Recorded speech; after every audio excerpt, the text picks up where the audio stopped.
Assalamualaikum warahmatullahi wabarakatuh. Perkenalkan, nama saya Farasa Zahra. Saya akan menjelaskan materi yaitu Financial Distress Earnings Management dan penilaian pasar terkait periode Global Financial Crisis.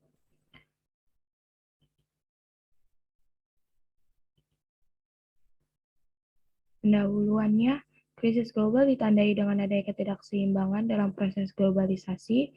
Adanya krisis global ditunjukkan pada beberapa negara berkembang yang terpukul karena pertumbuhan perekonomian yang terlalu bergantung pada negara maju.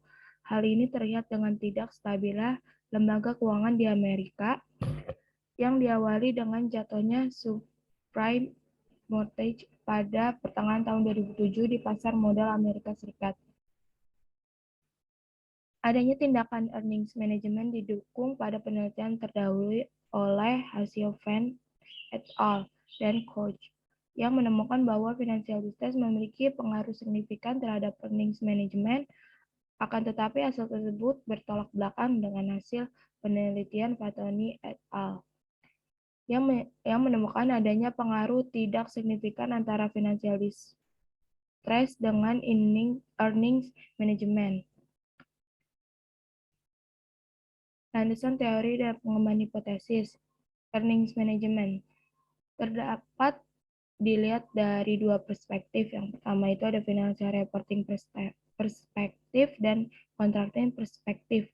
Dalam mendeteksi adanya suatu earnings management, cara yang dapat dilakukan adalah dengan mengevaluasi pada actual based model. Dalam menganalisis earnings management, total accrual terbagi menjadi dua komponen, yaitu discretionary dan non-discretionary. Selanjutnya ada global financial crisis. Dalam Summers dikatakan bahwa krisis keuangan internasional adalah situasi di mana dunia internasional secara substansial memperburuk krisis yang terjadi dengan cara yang tidak akan terjadi pada perekonomian tertutup. Selanjutnya ada financial distress. Mengatakan financial distress merupakan situasi di mana arus kas operasi tidak dapat membiayai kewajiban jangka pendeknya dan badan usaha tersebut diwajibkan untuk melakukan tindakan koreksi. Ada stock return. Menurut Jones, return saham terdiri dari satu yield, yaitu cash flow atau arus kas yang dibayarkan secara periodik kepada pemegang saham, biasanya dalam bentuk dividen. Yang kedua itu ada capital gain atau capital loss, yaitu selisih antara harga saham pada saat pembelian dengan harga saham pada saat penjualan. Berdasarkan pendapatan sebelumnya, dapat disimpulkan bahwa return adalah keuntungan yang didapatkan atas pengambilan keputusan terhadap kebijakan investasi yang dilakukan oleh badan usaha, individu, dan institusi tertentu. Metode penelitian, yaitu yang pertama itu ada sampel. Unit analisis dalam penelitian ini adalah badan usaha go public yang bergerak di industri jasa yang terdapat di Bursa Efek Indonesia, kecuali sektor keuangan. Pada periode 2010 sampai 2013, total badan usaha yang digunakan dalam penelitian ini berjumlah 634 tahun badan usaha yang terdiri dari 309 tahun badan usaha yang berada dalam periode financial distress dan 325 tahun badan usaha yang berada dalam periode non-financial distress. Teknik pengambilan sampel menggunakan persuasive judgmental karena menggunakan batas untuk menentukan sampel agar sampel yang dipilih relevan dengan tujuan penelitian.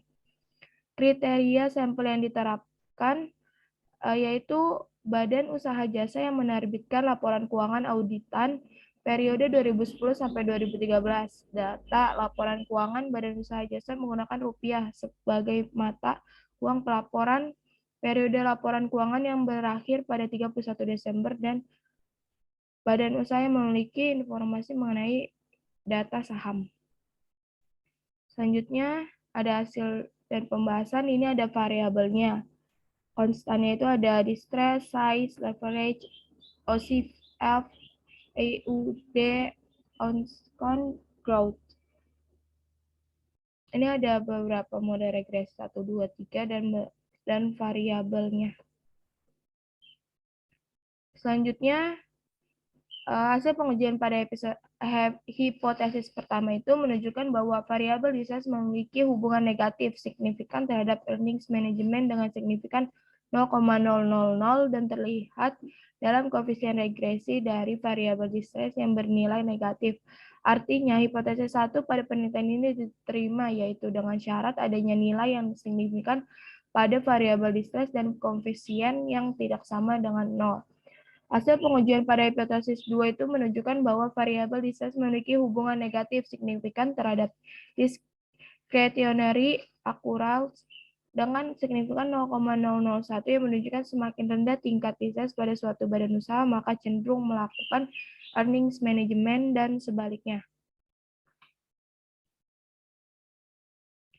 Adapun hasil uji pada variabel kontrol, terlihat bahwa variabel size tidak berpengaruh signifikan terhadap earnings management, yang berarti baik badan usaha berukuran kecil maupun besar tidak berpengaruh pada earnings management. Hasil uji pada variabel control leverage menunjukkan adanya hubungan negatif signifikan terhadap earnings management.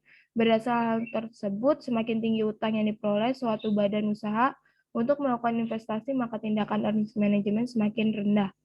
Pada saat periode global financial crisis, OCF berpengaruh positif signifikan terhadap RIT, yang berarti OCF mendukung penelitian pasar atas return saham. Hal ini menunjukkan adanya arus kas yang tinggi selama periode global financial crisis dapat meningkatkan penilaian pasar atas return saham, sehingga kepercayaan investor terhadap kualitas pelapor semakin meningkat. Yang berarti walaupun berada dalam periode krisis, badan usaha masih dapat bertahan dari berbagai faktor yang dipengaruhi oleh pihak luar yang mengindikasikan badan usaha dalam kondisi yang baik dan prima, sehingga investor akan menginvestasikan modalnya karena badan usaha dapat survive dalam periode global financial crisis. Selanjutnya itu ada kesimpulannya. Pada haji uji parsial untuk model regresi 1, variabel independen berupa distress menunjukkan pengaruh negatif yang signifikan terhadap discretionary accruals sebagai proksi dari earnings management dalam penelitian ini. Pada hasil uji parsial untuk model regresi 2, variabel pemoderasi berupa GFC distress menunjukkan pengaruh yang tidak signifikan terhadap discretionary accruals sebagai proksi dari earnings management dalam penelitian ini. Hal ini berarti dalam periode global financial crisis tidak mampu memoderasi hubungan finansial distress dengan earnings management.